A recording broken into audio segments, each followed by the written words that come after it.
You can shoot me with your words. You can cut me with your lies. You can kill me with your hatefulness. But just like life, I rise.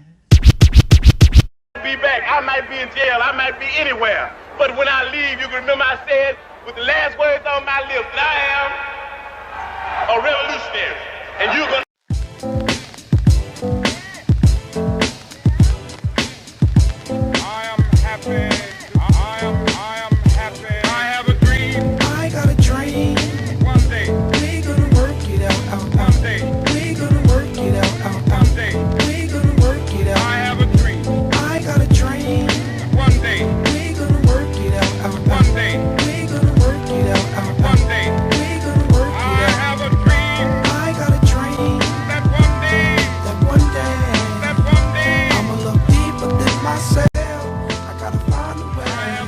Hold fast to dreams, for if dreams die, life is like a wingless bird that cannot fly.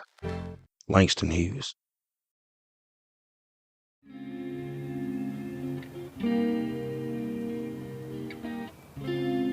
You are now tuned into the Lights Please podcast.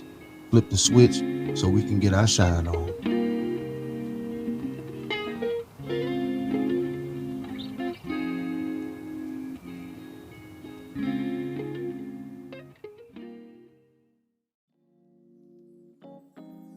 Welcome back to the one and only Lights Please podcast, and you are tuned in with your boy Kirk, everybody's favorite everything. So today we have another exciting episode because we have a special guest. This is one of the guests that when I first started the podcast, that I had on my mind that I would love to interview, because this is such an intelligent brother, and the way he articulates things, that I feel like he can make it plain for anybody, you know. So we'll get into all of that. But, you know, first, we have to always push some people.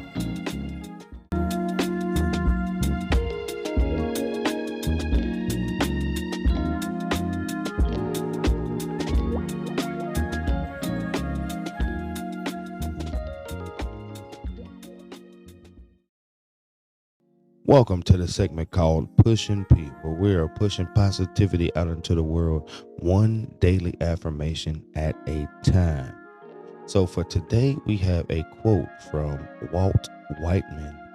Keep your face always towards the sun, and shadows will fall behind you. Now, I don't know about y'all, but that seems like a word right there. Keep your face always towards the sunshine, and shadows will fall behind you. It seems like that he's trying to say that as long as you keep everything in front of you, then everything behind you it's just gonna lag behind. As long as you don't look back, as long as you don't dwell on it too long, it's gonna lag behind you, because, you know, shadow gonna follow you regardless. But as long as you keep your eyes on that sunshine and keep everything pushing keep everything positive out there, I think everything will be all right. In the name of Jesus, let us pray. Father, please walk with us through the bad times as well as the good. May we be heard and understood from the suburbs to the hood. May you judge us by our hearts and not by our mistakes. And see that we get our breakthrough, however long that it takes. May you fill that void in our souls. We'll lay our fears to rest. But there's no way we can live for Jesus when we're living in the flesh. So I pray that you allow our spirits to be born, grow strong, move on, know right from wrong. 1 John chapter 2, verse 15. Do not love the world or anything in the world. And we know what that means. But listen, if we keep our actions wise, our prayers sincere, our hands to the sky, you will diminish our fears. In Jesus' mighty name we have prayed. Amen. It breaks my heart. They ain't believing us. We the best music. They play themselves. While you hating and being jealous, you could be over here embracing that love, more blessings, more life. God did. You either win with us or you watch us win. DJ Khaled. They wanted to stop. Ooh. But look at us now. Oh. They counted us out. Time to say They a prayer. didn't think that we would make it up. They didn't May we bow our heads. Oh, but I know God did. Oh, yes, He did. Cali. God is great. Nosedive, they just praying that I crack.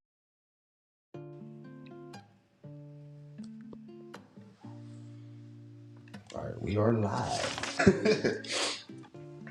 So, welcome back to the pod. We're here today with Pastor Paul Warren, one of the more influential people in my life, because you rarely see, you get the opportunity to sit down and talk to intelligent black men, because us black men sometimes don't really have anything intelligent to say. So, so a lot of times when you get the opportunity to sit down and listen, you need to sit down and listen. So we're gonna let Brother Paul introduce himself. Let's say good morning. This morning, I'm Brother Paul Warren, the minister of the Parkway Church of Christ here in the city of Hattiesburg, Mississippi. It's always a pleasure, most of all, an honor, just to come live. And we're just so thankful to God to be live today with Brother Kirk Killings here. One of the great singers in God's kingdom. And we're thankful to God to have him here. And we're thankful just to be asked to be on a guest on this podcast here on today. All right, and I thank you for having. I thank you for being on. It's kind of hard getting people to interview and stuff. So, so with this, because I'm very informal, so I don't have like a uniform way of doing things. So we just gonna have like a black conversation, pretty much. Yeah, black. So with any black conversation, let's start with your childhood. What your childhood was like? Childhood for me was it was good. I say it was good. Coming up in a family of 8, we didn't have it all.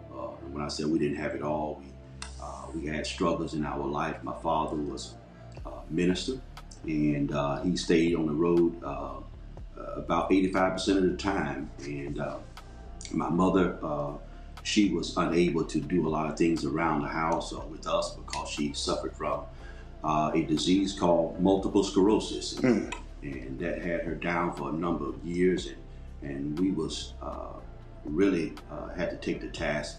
Me and my other family members, my brothers and sisters, had to take the task to help her during her disease. So it was very influential, shall I say, that seeing my father gone from the house, but yet he had to leave us as we was head of the house, and so it was trying, but nonetheless we learned a whole lot from our childhood era. Okay, so I heard a lot about your father. Everybody that sees you, the first thing they bring up is your father and how he preached and how he influenced you and your brothers. I know a few of your brothers. So how many siblings do you actually have? I have there's 5 of us, brothers, 3 sisters, 2 have passed away, but nonetheless it was 8 total. Okay. So so tell me about your father. Everybody. I wasn't born back then, so when everybody talks about the great, how great your father was, it seemed like he was a great man. But from your perspective, tell me who your father was. My father, Jim Warren, he was a gospel evangelist, establishing congregation churches of Christ all over the Alabama, the Mississippi, Tennessee, Arkansas areas, been called to preach all over the part of the United States. But nonetheless, he found his calling around about the age of 15 years old. And he was taught by a man, another great evangelist by the name of Marshall Keeble. And so Marshall Keeble taught him in the gospel.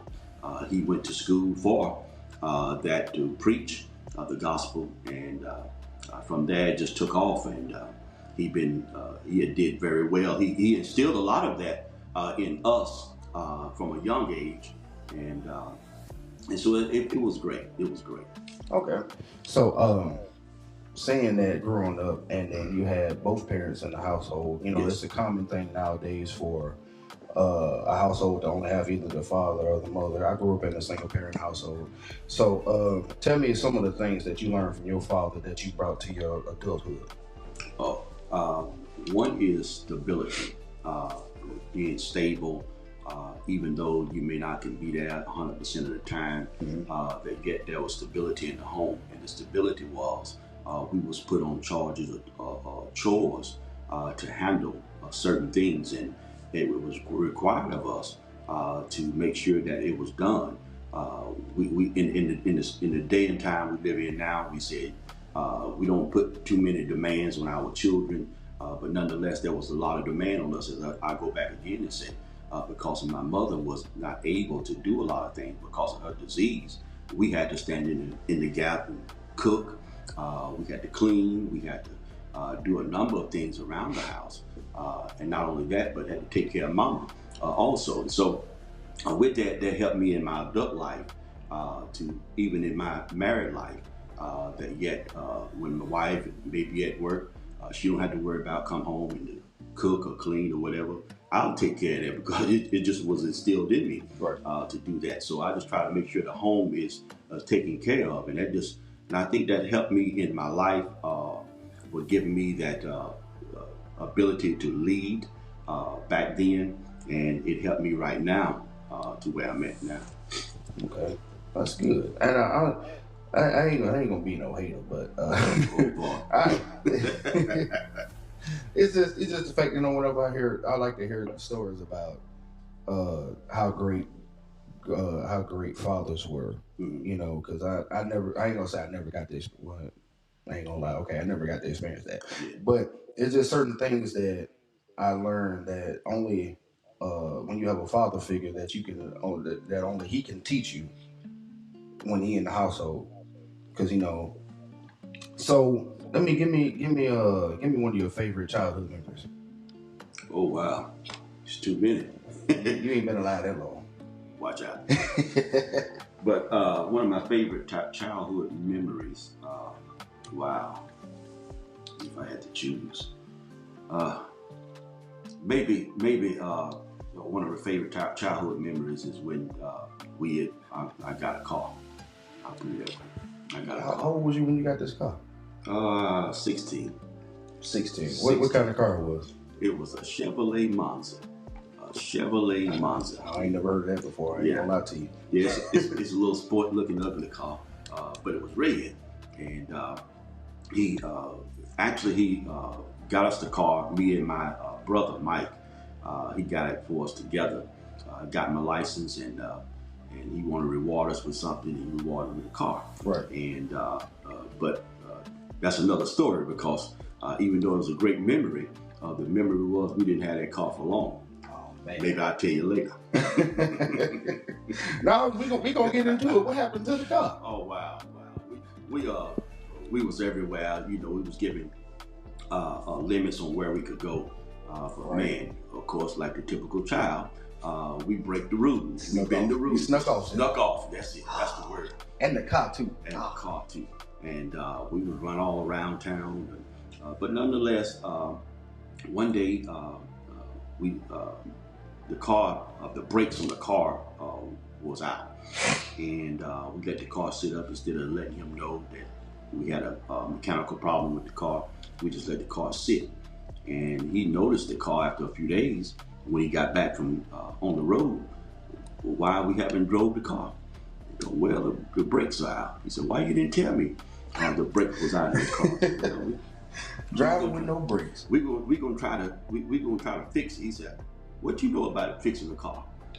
So to make a long story short, he got a little upset about it. When he checked the car, took the wheels off, we had to drove the car, and it went all the way down to the road. It was bad. It didn't stop. Yeah.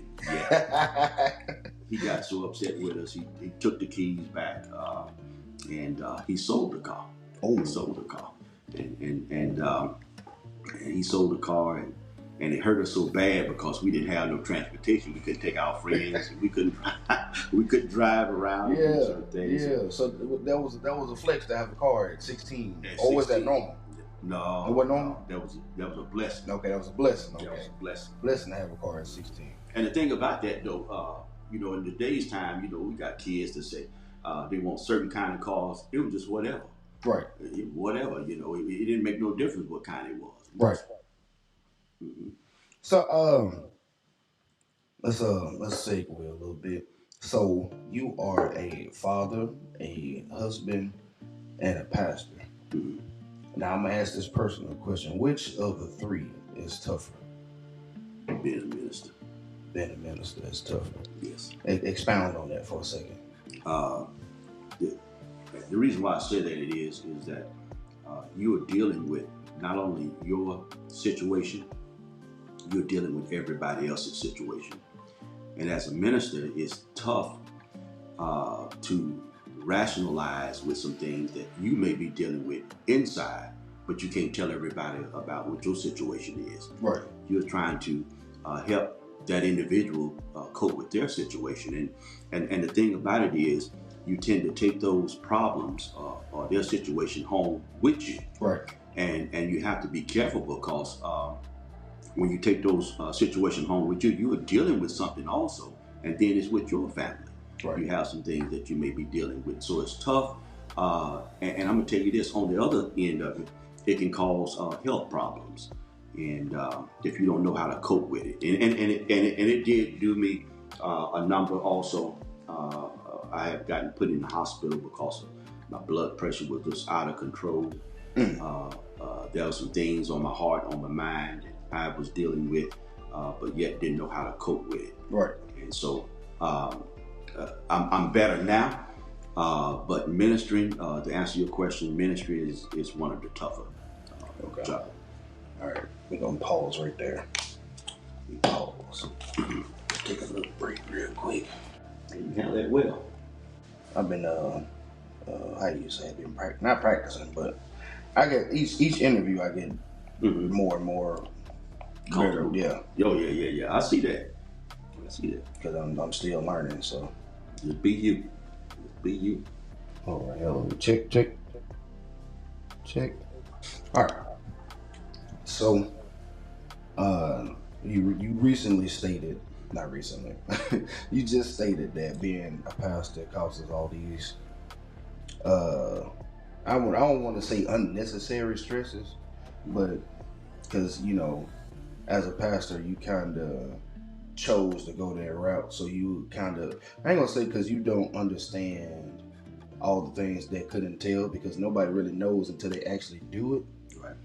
So what was your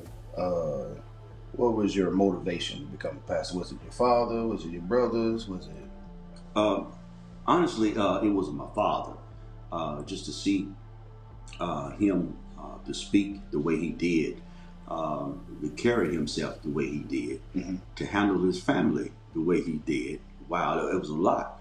To be on the road so many times and up and down the road, come home a few days and then back on the road again in high demand, but was able still to handle the home business. Okay. And that's pretty much was a motivation. Now the motivational part was that once I realized that when I can put my trust in God and He'll guide me, right? That was the big motivation, because seeing God work in your life, and that's a, like I said, that's a deep subject. Seeing God, how He works in your life and not understanding how that happens. Right. And so that's been one of the big motivations, seeing my brothers also become ministers and my brother-in-laws become ministers. They were influential. And so we had an early teaching, shall I say, in the life of ministry. All right. So tell us about, because I know you have two children? Yes. Okay. So tell us about your give me a little spiel about fatherhood, because I mean, sometimes we don't get to ask the questions because we just you grew up and you see how a father was supposed to be. Right. So for people like me who didn't have that type of stability, And you know, sometimes we gotta ask people like, what is it like being a father? Like, what is the? It's great. I have a son and a daughter. You know. My son, he's in the military now. Right. But rearing him up, bringing him up to a man, when you have a son, it brings him pride and joy. Right. Because he has somebody to carry the name. Right. Not only carry the name, but to be in the image of him. And so I had to be on my best, shall I say, my best behavior right. Around him to be an influence in his life, to continue to always encourage him. The thing about black men is that we need more encouragement. Yes. We need to instill encouragement in these young men to let them know that you can do more. Just clean the floor, do this and that, but nonetheless to instill things in him. So at a young age, to get him to see what life had to offer, you have to use tough love. Now, when I say tough love, is that there's times that when he may be going through something, or some situation, then you guys, instead of you just consoling, you gotta let him bump his head. You got to let him bump his head. And I think that helped him a lot. Not only that, but even with my daughter, with a man as a father, when you see his daughter going through things, naturally, he's sentimental to her. Right. Because that, again, that's his seed. That's his that's his pride and joy. The daughter's always different. Yes. That's always different because you want to take extra care of her. Amen. Amen. So we definitely take care of her still at the age that she's at 19. Still just treat her. I still see her as my little baby, and love her to death. And the thing about it is to continue again to instill the love, the encouragement in her heart, and to let them know that they are loved. Because I think there's a lot of times that we as parents, African American parents, that we don't say "I love you" enough, and that need to really be instilled in the children's heart to let them know that I love you.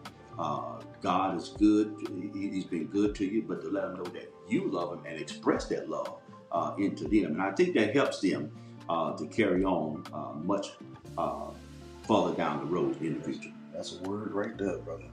So now that we know that you're a pastor and then you're a father, so tell us about the journey into being a husband. How long you been married?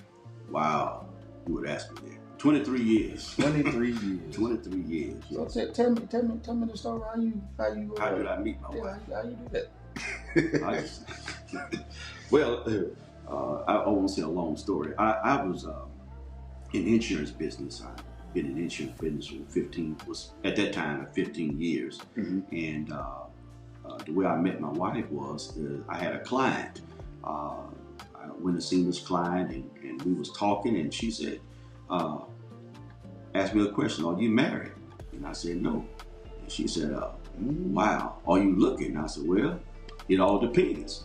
To make a long story short, she said, I have a friend that I think that y'all can make a good couple.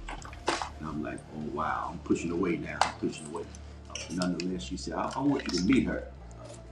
So we set up a time, met her, and seen her. Wow, she was beautiful. Beautiful, pretty eyes, yes, beautiful smile.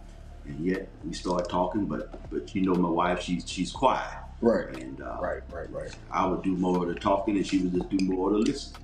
And so, long story short, we started talking and dating, going out, and then one day I decided, hey, this right here is wife material.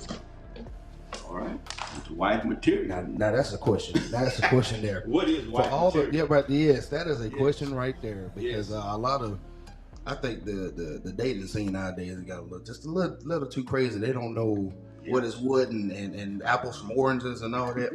So what qualities, and Sister Warren, that she gave off, not that she gave off, what qualities that highlighted so much for you that you were like, this is gonna be my wife?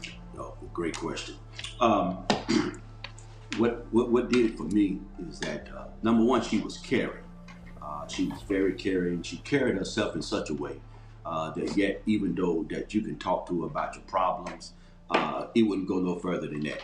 Right. It would go right there. But she knew how to console you back, to talk to you back, to help you, whatever you were dealing with. And so I found it that when we would talk, we would sit on the phone and talk hours at a time. Yeah, okay. Deep. We would get talking about the future, where we want to be. And that's where it started. Yeah. About the future and where we wanted to be. And because we just connected so to a point, we would do more and more outing. And then I said, look, hey, I gotta get her. And so I purchased a ring.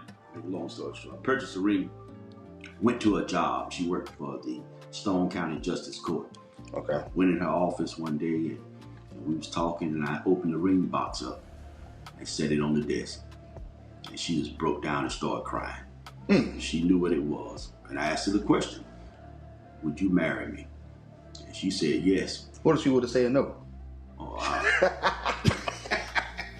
I would ran out of the building. You couldn't do nothing but just, take the ring and slap it back up and just close the box up and walk back out. Close the box up and walk on out of there. But ever since then we've been we have done well. I wish I'd have met her a long time ago. Right. You may hear a lot of us say that. I wish I'd have met her a long time ago. But I just it just we all say that, because I say that about my wife too, because we met at a time where we both were like emotionally vulnerable, and we were still kind of finding ourselves and trying to discover who we were going to be as adults. But I can say that we met each other at the right time, because my story is kind of crazy, because all my friends know. I started, it was 2019. I started the year off. I said, you know what? I'm finna find me a wife. Wow. I got sick of all the extra dating and all that. So I was like, you know what? I'm gonna find my wife this year. Be careful what you ask for. The power of the tongue is crazy. Yes. Because I ended up meeting her and noticing that, because one of the things my grandma always tell me, that in order to be with a person long term, y'all gotta be equally yoked. Yes. So it's so crazy that a lot of the little coincidences, like we have the same initials. Well, he has the same initials now, but her first two initials were K and J. And she sings, I sing. She likes music, I like music. Wow. And it just started to add up, and all my little boxes on my list started to check off. I said,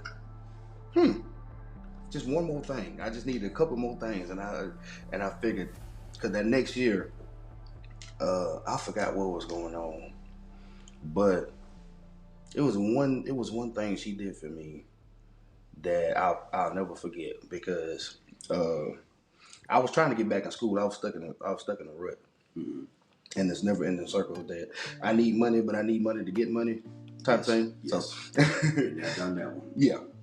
So I was stuck in this rut, and I had called my so-called father for some help, and he just blatantly told me no. Wow. And I was sitting on the arm of my couch, and I started to cry a little bit. She said, "What's wrong?"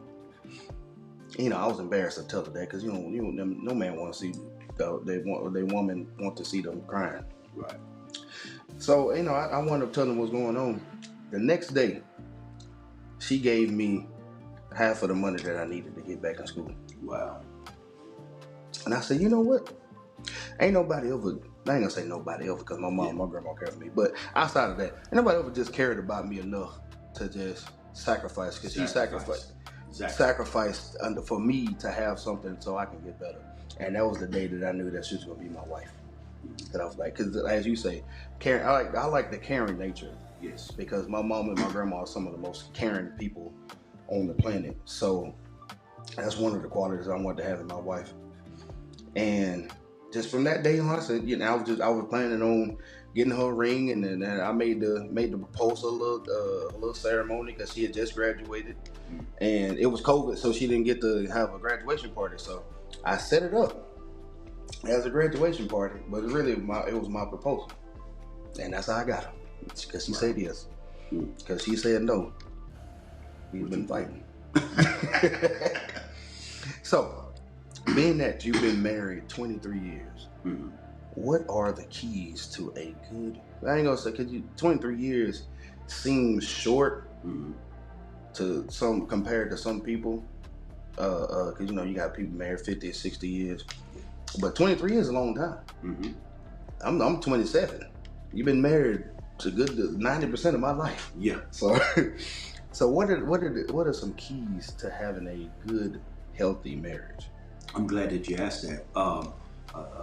Just what I was saying earlier, communication. Communication is number one. To communicate one with another. Secondly, listening. Right. To listen to one another. I have to take an opportunity to listen to her. She listens to me. We communicate one with the other. And that communication also helps us to be patient with one another. In a marriage, it's a 100%, shall I say, if it makes sense. And the 100% is I need to give 100% of me, and she need to give 100% of her. Sometimes we say a marriage is 50%, 50%, but now it's 100% because we got to remember the vow. She has become me, I have become her. We are one. And so with that one, whatever struggles I go through, I don't go through it by myself. She going to go through it also. So that's the thing, the key, communication, listening, being patient, and then ultimately, above all, is love. Learn to continue to love one another in spite of. You can't live with somebody if you don't truly love them. That's it. That's it. I've heard it. I heard Kurt about folk who said, "I love them, but I'm not in love with them." How could that be? It's strange to me. Yeah. How could that be? I've only been married. I've only been married about to be 4 years now. Bless you. You weren't about to get me. There you go. About to be 4 years now. And I can say that being married it's not a chore, it's a job, because you have to choose to wake up and be in a marriage every day. Whether she make you mad, whether I make her mad, she still have to wake up and be like, I'm gonna go in here and cook him some breakfast and I'm mad at him. Or I'm gonna go in here and wash the clothes. Or I'm gonna go out here and get her something to eat because you know she mad at me. So the what I learned so far is that you have to have more love in your heart for a person, because everybody gonna make you mad. Anything, it's gonna tee you off sometimes. Right. But the more love you have for the person, the more the love will overcome everything that the person does. Right. And you're saying something there because even during the few years you've been married, what helps you in your marriage is that even though when arguments or when disagreements come up, you'll learn how to deal with them, or you know how to deal with them. You may walk out of the room, but you may not walk out of the house. Right. And you walk out of the room because guess what? I'm collecting my thoughts. Right. I may not reply back then, but that's teaching me that word again, patience. Yeah. It's teaching me patience, and because of what's been said or what's going on, now I'm thinking about some of that stuff, and to go back and to, shall I say, we go back and to reconcile with each other, and to help that relationship, because with the relationship, with the reconciling, it's going to be communication. I'm going all the way back what I was saying. It's the communication. And being that we communicated now with each other, it puts us back on track. Then there's the word love. And so love puts us or brings us back together. Right. And so in spite of whatever we deal with, we need to make sure we understood the vow. When we, for better or for worse, for richer or for poor, for in sickness and in health. And so those things, that if we're gonna be broke, we're gonna be broke together. Right, man. Look, you said a word right there.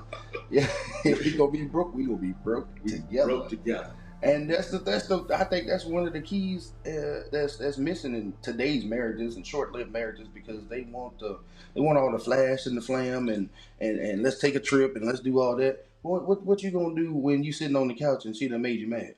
Okay. Okay.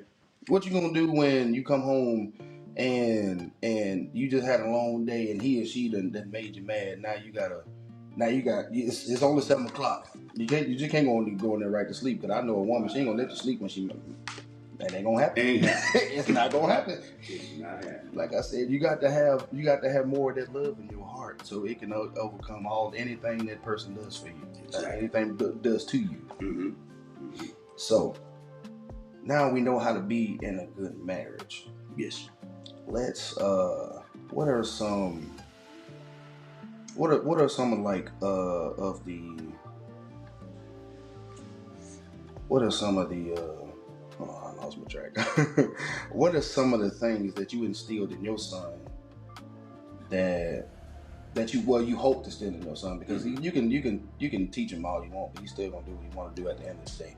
But what are the things that you tried to instill in your son that you hope that he take with him that set him up to be a successful husband, man, whatever? He is a husband, but some of the things you instilled in him was first of all to put God first in his life. Right. Regardless of whatever happens, put him first. Trust in God. Then secondly, to make sure that because he have his spouse, to love her with all his heart. Right. And the thing about loving her with all his heart is that there's what we said earlier, there's going to be some difficulty sometimes. But you need to make sure that you just continue to do your part in this relationship, right? Where it can continue to go on. Then to help him to be strong. I guess they go hand in hand. To help him to be strong, and the strength is know where his strength come from. Right. I go back to the Bible with that. Know where your help come from. It come from God, and being that he understands that, then he can carry on his life a little more better. That when he fall in a situation or trouble, that yet he can go and talk to somebody. It's not just going to the doctor, but he going to the great physician. Right. He go to God and talk to him about his situation. Right. But also leave the door open. Always let him know that the door is always open. You need to talk. You know, man-to-man talk. I can talk to you. I can talk to you as a father. I can talk to you as a preacher. I can talk to you as a friend. But yet the communication again need to be there. That we need to communicate. He needs to make sure he communicate with his spouse, communicate with God, communicate with the one that's trying to help him. Right. Okay. See that now. That's the type of things that young black men need to hear, because as a man, we are harder on ourselves than anybody, because we always judge to the greater scope of everything. we judge the man. It's a crime shame sometimes how much a man is judged based off just a little portion of what you know about him. Mm-hmm. So oftentimes, we don't, as men, we don't get to express ourselves emotionally, because we sometimes, I ain't gonna say we can't, but society says we shouldn't express ourselves emotionally. So what is something that you do that's therapeutic for you? So like when life is weighing on you and all that, what's something that's therapeutic for you? I take the time to what I call me time. Right. I get some me time. I may go into a quiet place, whether it's in my house, or whether it's getting in my vehicle, in my car, and drive off somewhere and just sit for a moment and just think and just think about some things and just let my mind just marinate on things. It helps me relax, to calm down. Also, there's a time that you can just take and go back and just, how should I put this? You can go to whatever makes you happy. Let's put it that way. Right. Whatever makes you happy. I was telling somebody the other week that I went to the beach and flew my kite. That sounds crazy, bro, man. Yeah, I flew my kite. Yeah, it's something to make me happy. Like I said, it's small things like that, because for me, I like, I'm like you, I like quiet time, but I go do stuff that, I like to walk, and I like to walk and sing, because singing is already therapeutic for me. Mm-hmm. So while I'm walking, it gets all that built up stuff, and then when I'm singing, it helps me calm me down. So I'm getting out and I'm putting in good stuff, well, good vibes into me. So like I said, that you gotta worry about that. If you like flying your kite and that's therapeutic for you, by all means. And I ain't worried, because I hate when people try to judge the way people like to calm down. Right. Like I like if you like to play with your action figures, or if you like to just sit down on the floor or something like that, don't worry about what somebody got to say about it. As long as it's helping you, right, in your way, then by all means do it, my brother. That was my physician said to me one day. He asked me the same question like you did. He says, "How's the flock?" And I said, "Everybody doing pretty well." He said, "How are you doing?" I said, I'm doing pretty well." He said, "Really? What helps you to do well?" Wow. He said, "What kind of fun are you having?" I said, "Well, I go see the members. What kind of fun are you having?" Right. Time for yourself.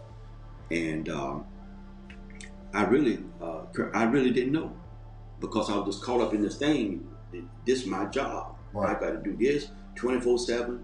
Don't have time for this. Got to make sure I get home, take care of family. Right. But guess what? He says, "What do you like to do?"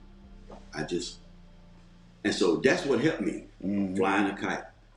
If I had to go out and take my golf club and go to the driving range and just, if something make me angry, maybe I write it on the ball. Yeah. And I hit it. And let it go. Hit the ball and just after a while I relax. And so what I started doing is taking a day out of the week or 2 out of the week and turn my phone off, and it'd be my time. Right. I may take 3 hours, I may take an entire day. I started getting out more, leaving, getting away from everything, and then come back later to it. Right. And so that helped me health-wise, it helped me mentally, and spiritually. It helped me. And I think that's what the big help is that when in our lives as black men, we don't know how really to what I call a relaxing time, to just have me time, not just going wild, but just having that time that you just need that comfort, right? That surety, that shall I say that humble mind. Well, I'm gonna say, because it's one thing that we aren't taught that we can have that to ourselves. Right. Well, we as black men growing up, one thing I always heard, we have to work it. Well, they usually say we work until we die. Yeah. So we have to constantly keep working and keep improving ourselves. We don't think we have time for ourselves at all. When really, in actuality, that's the most important part of your mental health, pretty much. Mm-hmm. Especially as a man, because like I said, we got so many burdens, and like I said, you're a father, you're a minister, and you're a husband. Mm-hmm. That's a lot walking on your shoulders at one time. Yes. So like I said, you need to be able to keep everything in wraps, in your sanity. But that's also going back to my grandma always tell me, you have to talk to God, baby. That's it. That's wisdom. She tell me all the time, you have to talk to God. And when you're going through your certain storms, you don't necessarily think about that. Mm-hmm. And it's only, well, no, I think it's in reverse. It's when you the happiest is when you don't think about talking to God. Like, hey, thank you for doing this for me, and thank you for doing that. Mm-hmm. It's when you down on the floor, or you down, you're down on yourself. You're like, Lord, please help me get out of this, or whatever. You calling on the Lord when you're down, but don't want to talk to Him when you're up. Yeah. So I've been trying to make it my habit to talk to Him regardless how I feel. Exactly.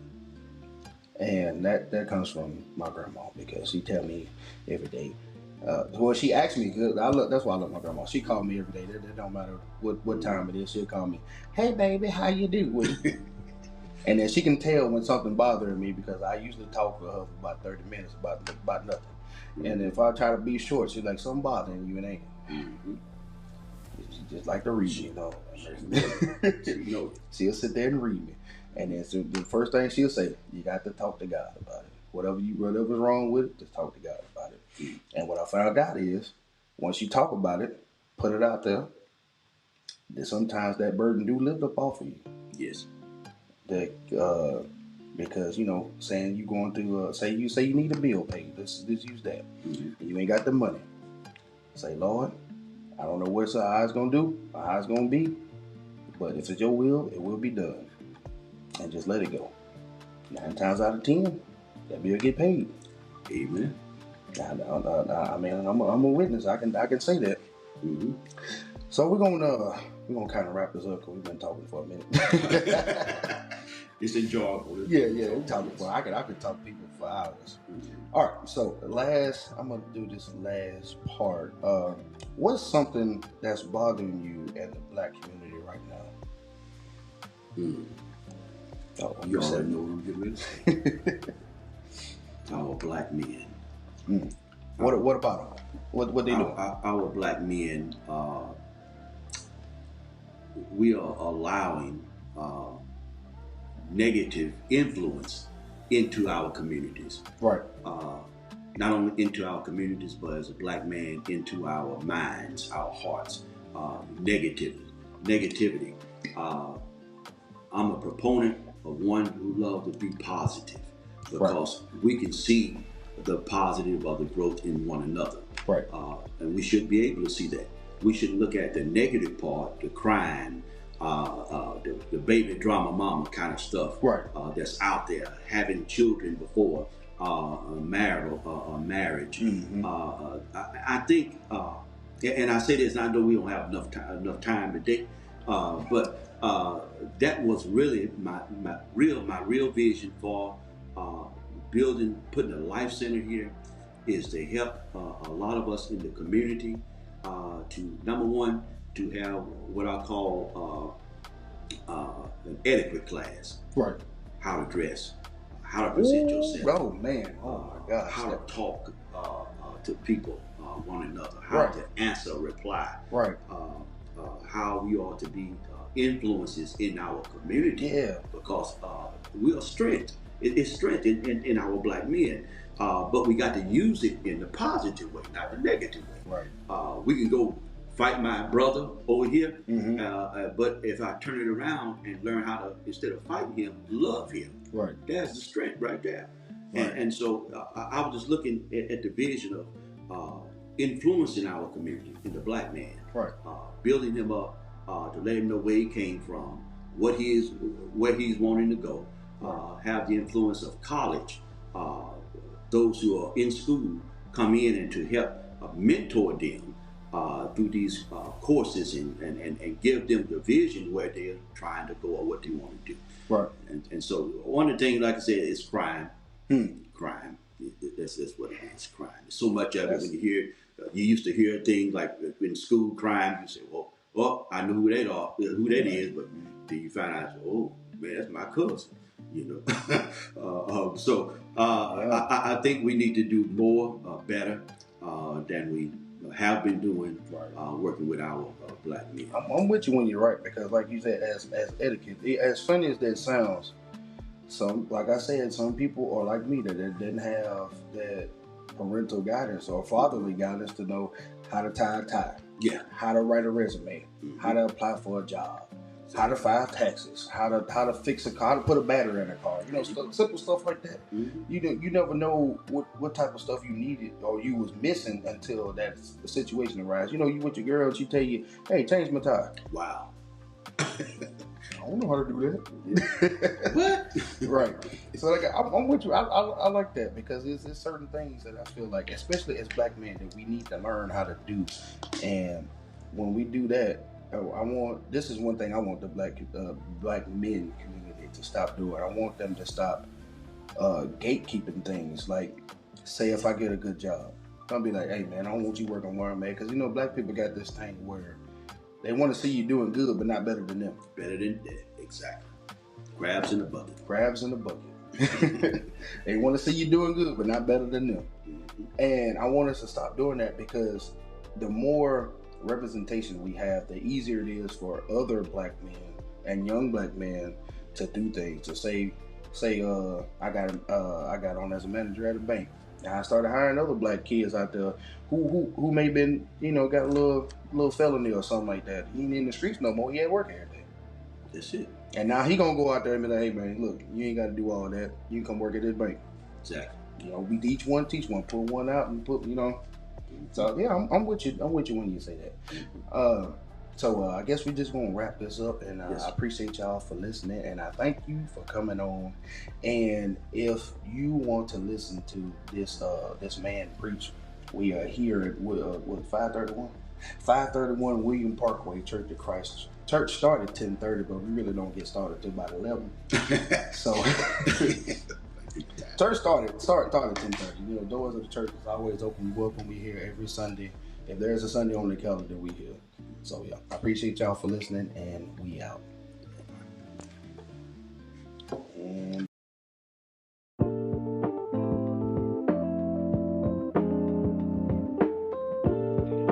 thank you all for listening. Keep letting your light shine. This your boy Kirk, and I'm out. Lights, please.